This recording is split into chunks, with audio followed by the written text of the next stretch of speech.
question for African Americans has always been, what is education's purpose? Who controls it? And what is the relationship of education to the broader aspirations of our people?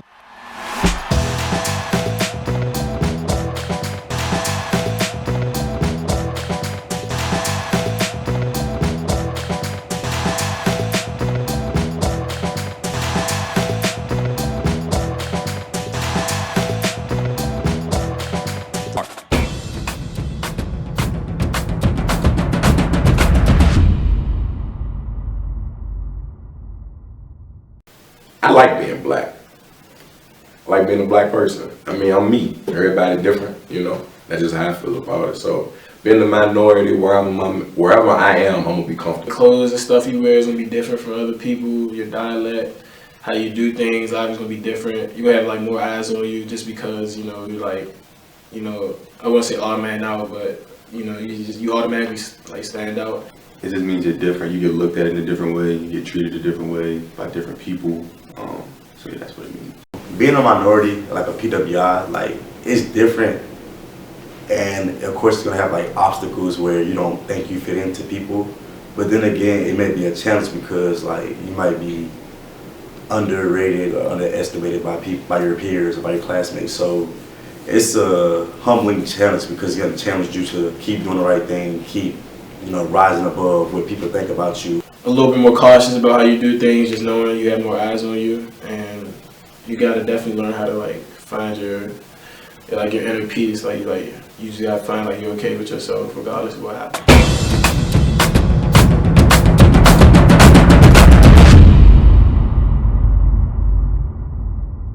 I chose Bridgewater. One, I felt a lot of love from the coaching staff, and then two, I definitely feel like it was a school like wasn't really a lot of distractions. I chose Bridgewater because I had no choice. I unfortunately had injuries that were severe to where this was the only college left for me to attend and play a sport. And if I just thought to myself, the way I ended in high school wasn't fair to me, so I thought I could keep going and play. I feel like I didn't even look into what majors they had or anything. I just knew the coach. I was talking to Coach Whitley, and he was one of the only people, like, it was love from the start. It made you feel like no, it really might be family out there. I ended up getting out here and it was cool for real. And it really was actually cool, like, people-wise and coaches-wise, they actually was all right, for real. Like, my linebacker coach especially, Coach Perk, that's my dog for sure. I chose Bridgewater because it felt like home to me, and I've really been home ever since, really. I chose Bridgewater because, honestly, they gave me the most money. I didn't know about Bridgewater. If it wasn't for basketball, I wouldn't have never heard of Bridgewater. So, basketball and money is really why I chose Bridgewater. And my family thought this would be the best decision for me, academically and financially, since it's close to home as well. Also, I chose Bridgewater because I loved the campus. It was really pretty to me when I first got here. So I loved the campus, all the trees and stuff. I thought it was pretty spacious, and I also loved the family. It just felt like a family automatically. Just with the people on the team, the students, and I met some of the faculty, and they were really nice. So I just felt kind of at home. So it made my decision more comfortable.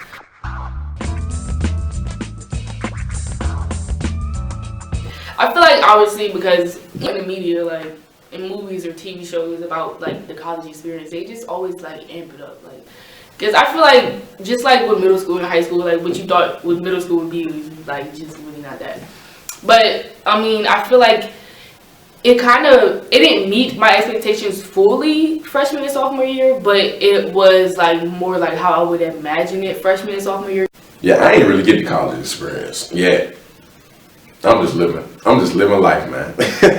For real, when my first year, I didn't even get to go to classes. We was doing virtual, online for football, online for school. You know, it was cool though. You know what I'm saying? Outside of academics and athletics, I knew I was coming to a PWI, so I of course, when you come to college, they're always oh, you're finally gonna find your people, and blah blah blah blah. And I was just I know where I'm going, so I didn't really expect to come in here finding a whole bunch of black people. But I ended up finding a nice little pocket of black people. And don't get me wrong, like I got white friends, but they don't go here. But you know, I got some white friends back home. But I guess that's just not who I gravitated towards here, and that's not who gravitated towards me either. I did really better in high school academically, like 3.8, and I just felt like college-wise, since this is a liberal arts school, I've never had to write as many papers and focus on a sport and a college academic lifestyle. When COVID hit, and it was like, wow, you got to really like adjust to this whole new process. You know, that was something that's different for everybody. I've had one of the worst times in college, probably in history. I lost a friend, tore my knee up, had to watch for 2 years. So yeah, I mean, it's been very rough mentally for the most part. It definitely exceeded my expectations, but then as COVID hit, I feel like that really like crippled the school and like limited, well, colleges across the world, but especially ours, since we already had restrictions to begin with without COVID, I feel like COVID definitely crippled like what you could really do and how you can move around and stuff like that.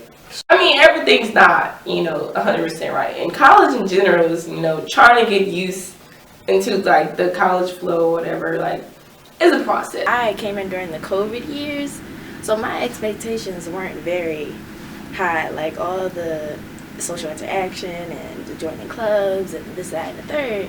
I was just like, okay, I'm gonna wear a mask and try not to catch COVID. I just feel like just the fact that I'm like, I'm black, I'm a female, and I'm, a part of the LGBT community. I feel like sometimes it's just like kind of hard just with fitting in here because it's not like a lot of people like me. Just not even with my skin color, just like the way I dress, the way I act, just, I like to meditate, or I try to do like rehab or work out with the weight room coach Devin Young, or I just like sit in the sun because like it's a nice campus and I like sitting in the sun. I like nature. The friends I met here, I mean, shoot, I got a small circle of friends, and I feel like we're very close with each other from different areas. I did come here with some of my friends in high school and my girlfriend, and then, so I mean, those people, and I met people here. So yeah, my friends really just keep me going. I found comfort at Bridgewater mostly through like friends and connections I made, especially being on like the football team. So I found my guys. But then it's also like you meet other people like yourself. But when I come here, it's very diverse for the most part. So I mean, I get along. I have white and black friends. So yeah. I definitely feel like the school tries their best to talk about and touch on issues that like may be sensitive out in the public. Personally, I feel like they do like all they can because it's not much you can do when it comes to like certain stuff like that, and especially like in the climate of our country, everything is kind of just like real, it's like they're nice. So I definitely feel like they try their best. On the flip side, I feel like they could be doing more. Coach picked me for SAC, which is basically like a mentor group, pretty much. And when I first got there, I was looking around and I noticed that I was the only black person. I don't know if that was like happened on purpose, happened on accident, but I was just like, I guess it's different that I'm the only black person. A hard-fought battle on both ends for them to get people and for people to actually want to come here because it's like, like I said, it's like farm town.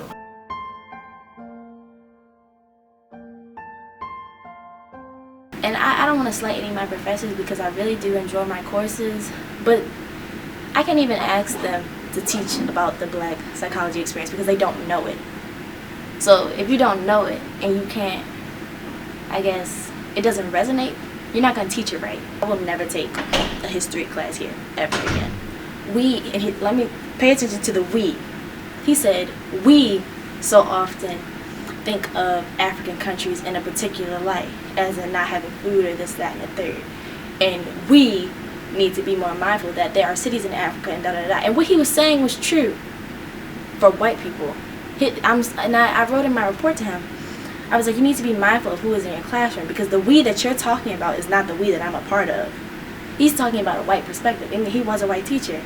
Your perspective of African countries, I can see a whole bunch of white people thinking that about Africa, but I don't. I'm black. But you can't say we in a classroom with black people in it. when talking about perspectives about certain things, because I have a completely different perspective that he has no idea about. I was just thinking to myself, like, everything he's teaching is tied back to Europe. Everything that he's teaching us is related back to Europe. It's related right back to white people. So I'm like, what am I really learning? That white people are monstrous and abusive in European countries and do anything for war, money, and power, and trade. That's what I learned. Like, yeah, you brought up African people, and yeah, you brought up Pacific Islanders, but not in their own history, in their own success, in their own power, and in their own life. If he did bring something up like that, it was sparse.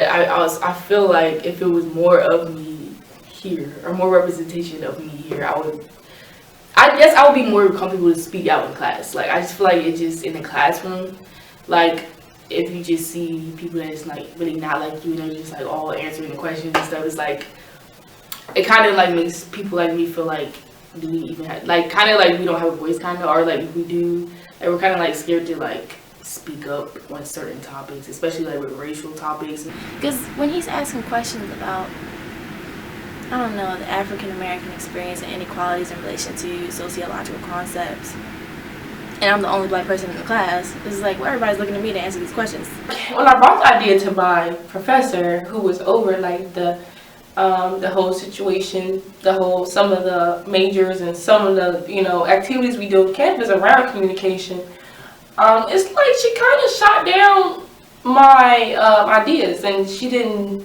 see it going anywhere, and you know, I felt like it hurt. It did, because it's something I was very passionate about, something I wanted to do more with, and to help grow. You know, here at Bridgewater College, you know, I felt like if I start this, then, you know, other, you know, people from behind me can, you know, grow with this as well. But given my major in psychology, granted, I've always wondered in psychology how mental disorders present differently in black people, because the things that we endure and our reactions to oppression and almost the numbing to certain things just to get through our experience is completely different than that of white people.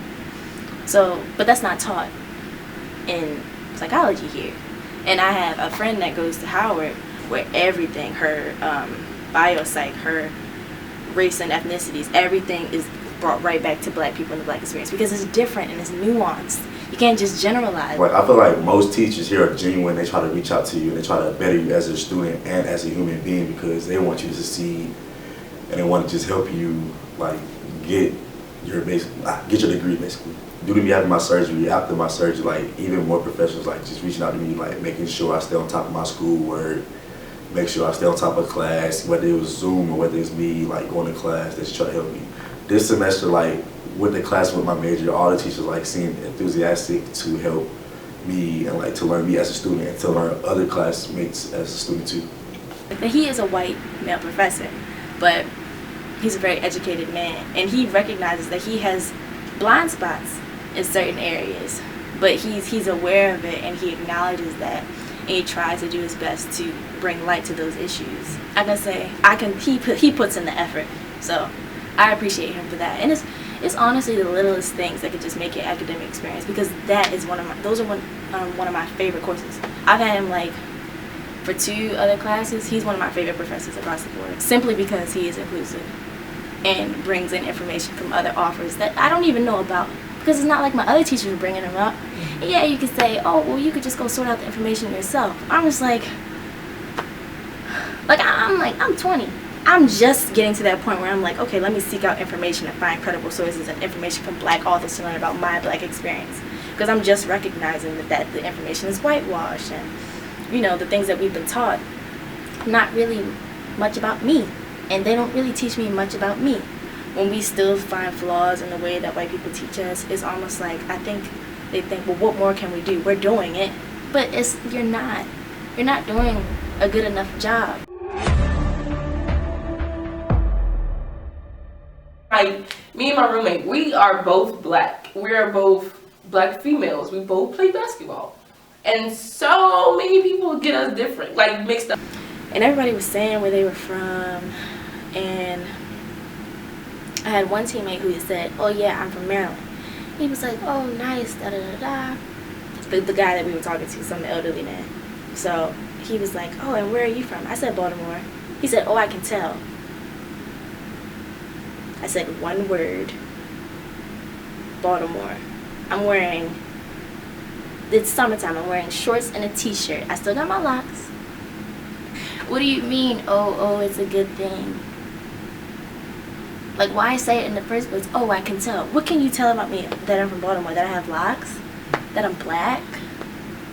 Like, what can you tell? I could be from anywhere.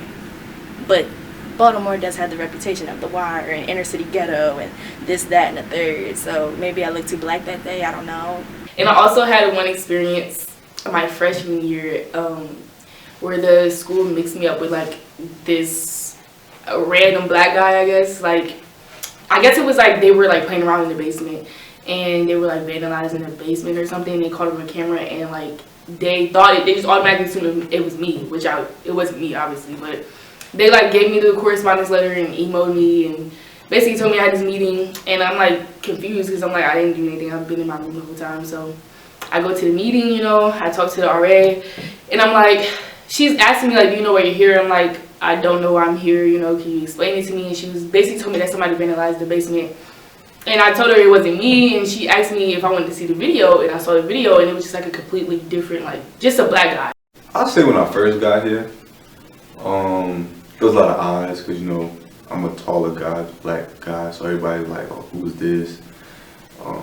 So definitely was a lot of odds, like in the K at first, but then when I got to know people, it was like, it started opening up and got to know each other like that, so. Somebody might actually pull out my ID card as if I don't go here, and like that's like same people in front of me, like they just walk in and I get there and say, oh yeah, can I see your ID card? And I kind of like had to stop myself from like taking it there. I went to Smiley's one time. I went in there to get me a milkshake. I know it was, I remember because of the flavor of the week. It was Oreo cheesecake ice cream, something like that. They know what I'm talking about though. So the whole time when I walk in, like, you know how like, you can feel somebody staring at you. Like, you know how like if you feel like somebody staring a hole through you, like you be looking, you start looking around. I look back, it was this older man. He was a white guy. He was staring at me like with this face of disgust the whole time I was in there. I started staring at him back. Because why are you staring at me? I was talking to an athletic trainer, and one of the coaches walked up to us, and we were talking about the Washington football team, who was previously known as the Redskins. And I was saying, like, you know, you shouldn't call it, he was referring to them as the Redskins. I was like, you shouldn't call them the Redskins because, like, that is a racial slur for indigenous and native communities. Like, you should not say that. It's the equivalent to the N-word to some indigenous people. So, like, don't say that. He was like, oh, well, native people, not even native people, what did he say? He might have said Native Americans or Indians, whatever he said, which is a wrongful term because they're not Indians. India is over somewhere else. These are native people to, you know, this land. So he was like, oh, the Native Americans said that they love that name. They support it, and they love that the football team is honoring them. I said, do you really think they said that? Or was that just a PR stunt to make white people feel better about naming a football team a racial slur to native peoples? Like, what? And then the coach comes over. This is the conversation with the athletic trainer. The coach comes over. He's like, oh, what are you guys talking about? Athletic trainer tells me what we're talking about. We both saying what we said. He said, oh, I wouldn't get political with Jada. We're talking about a football team's name. What's political about that? What's politics? We're not talking about presidential races. Like, we're talking about respecting a group of people. Why is that a political statement? We're having a conversation. I don't mind having conversations with people that disagree with me about certain things, as long as it's not racist and it crosses a certain line. Because once it crosses a certain line, then I mind. Is it because I'm a passionate speaker? Is it because I'm black? Is it because I'm a woman? I don't know what, like, you never know. And that's the thing. You will never ever know what a white person says to you and how they mean it inside. Like, you'll never know.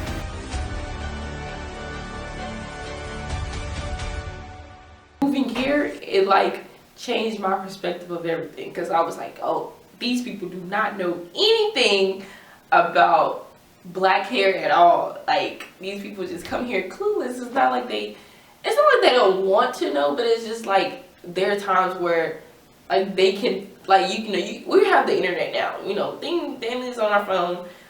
You can, you know, educate yourself about certain things like that. We were just talking about hair, and everybody was showing their hair, And since I had it braids, I was like, oh, like I have a picture of my hair like blow dried, because it was, you know, long. Now my hair is, you know, locked, but then it was long. I was like, oh, you know, like I'm gonna show you what my hair looks like out of these braids. So I was showing it. Of course, I was sitting with my black teammates first. So I showed them. They were like, oh my gosh, it's so long, da da da da. And then I showed it to one of my white teammates, and she was like, I distinctly remember she used the word tamed. I don't remember the wording of it, but she was like something along the lines of like, oh, that needs to be tamed, or oh, that's wild, something tamed. And this was after not being loose natural anymore, you know, just curly hair out for those that don't know what loose natural is. Like, I locked my hair up for before sophomore year started. I walked over and we took a group picture. And one of the coaches said to me, he was like, oh, Jada, I didn't even know that was you. I didn't recognize you because you changed your hair. Don't I got the same face? Same eyes, same body, same skin tone. Like, girl, you know who I am. My hair did not change my entire identity. The coach is like, so you had a different hair yesterday, but is this your hair too? How did you get your hair back? I'm like, how did I get my hair back? I always had hair, for one. How did I get it back? It never went anywhere.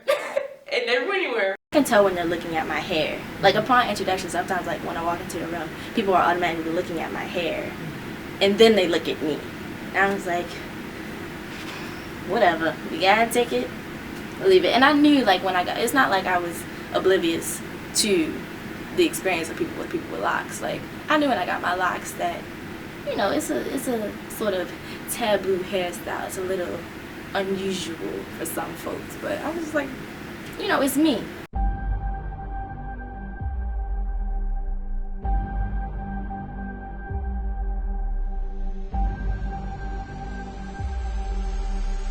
But I do find that in certain situations, now that I do have locks, my hair can be a bit threatening or intimidating, or can give me easily stereotypes just because of the negative connotation that people with locks receive, really.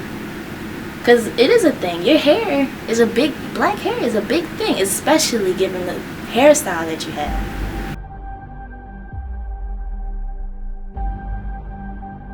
Like student life, I feel like they try to do a good job to be there and care for you, but maybe the athletic department doesn't do a good enough job at being exclusive as student life, or even people who work in the KCC or other parts, or admin.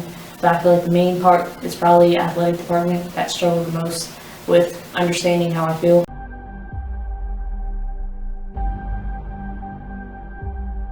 Athletic department is the same way. They feel like they could just run over us. They don't care if we don't have two of the same jerseys. They would rather us go out looking like whatever, wearing Nike and Under Armour. So like, if you're like really for us, you know, and this is something we strongly care about, like, we the ones on the court, we the ones who have to wear the jerseys. And like, you know, what we look, you look good, you feel good, you play good. And it just wasn't like first-hand experience, but it's just second-hand experience.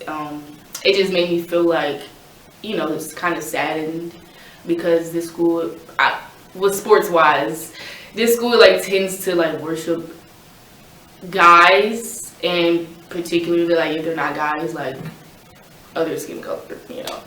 So when people like us, like black females, basically like come to the higher up with their problem, I feel like it's an issue.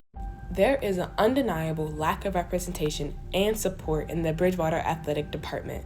My former white male coach, white male athletic director, and female white associate athletic director, along with my majority white teammates, made me feel uncomfortable, unimportant, excluded, and devalued from the Bridgewater program for years.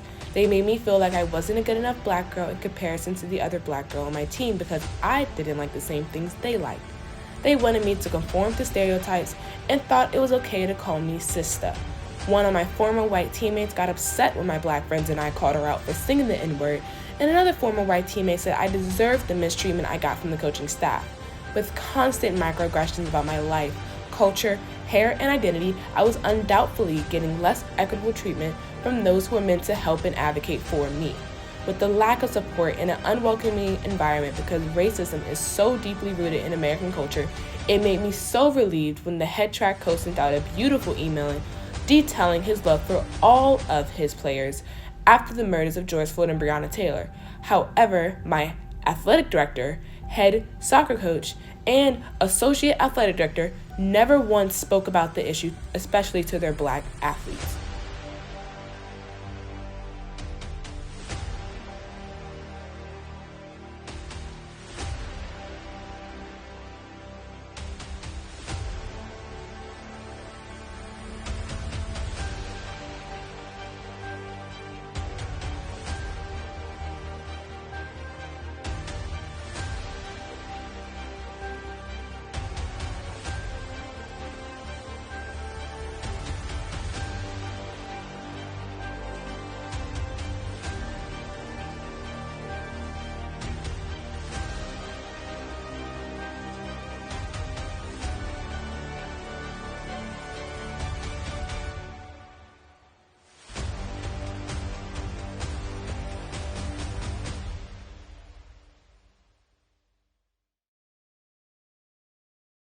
I'm not in the business of trying to decipher the intentions of white folk, because you never really know. It could be racialized, it could be malicious, it could just be dumbfounded and ignorant. Either way, it still doesn't feel good for the Black person on the receiving end. So it doesn't really matter their intent. So I don't really care. So when she said that, I was just like why am I always on the butt end of the ignorance of the stick? Like, why is your unawareness or not being mindful of what you're saying or cognizant of who you're speaking to? Like, why? Just think about the things that you say and who you're saying it to. It's really that easy. And I feel like this is such a common experience for Black people, where somebody makes a comment, like, and it's a microaggression or something that's racist, and you're taken aback, and you don't catch it until later when you think about what they really said, and you're like, I didn't like that.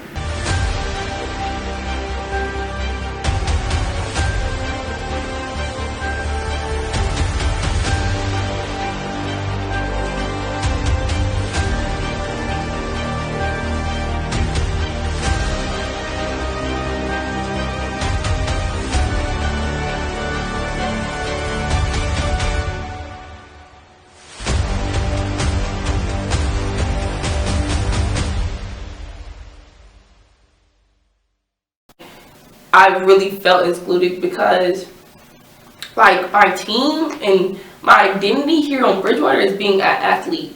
Definitely, that's like number one, and you know that's the reason why I came here. One of my best friends, he came to school, we went to high school together, and he ended up taking his life. And so that really like opened my eyes up to like mental health and wanted myself to like look in to see. And I mean, Bridgewater does a good job, you know, after the situation happened. They've reached out, counseling and stuff, but I feel like everybody goes through at least something. Definitely say it's generalized to, you know, the people that are teaching it, the people in power. Like, those statistics are white statistics, many of them, and the presentation of symptoms and mental disorders and treatments, those, and access to those treatments, those things are being told from a white voice. Those textbooks are speaking about how they present on white people. So they could just have more opportunities for minorities, because you can't expect things to change. You can't expect more minorities or like people to feel like they're involved if you're not trying to connect with them as students or as human beings. So I think we should have more opportunities and just like more events for minorities. we have to come from that place of understanding diversity and understanding uniqueness and understanding the different perspectives and how we feel about certain things. We have to come from that place because that's our experience every single day. We're always accommodating.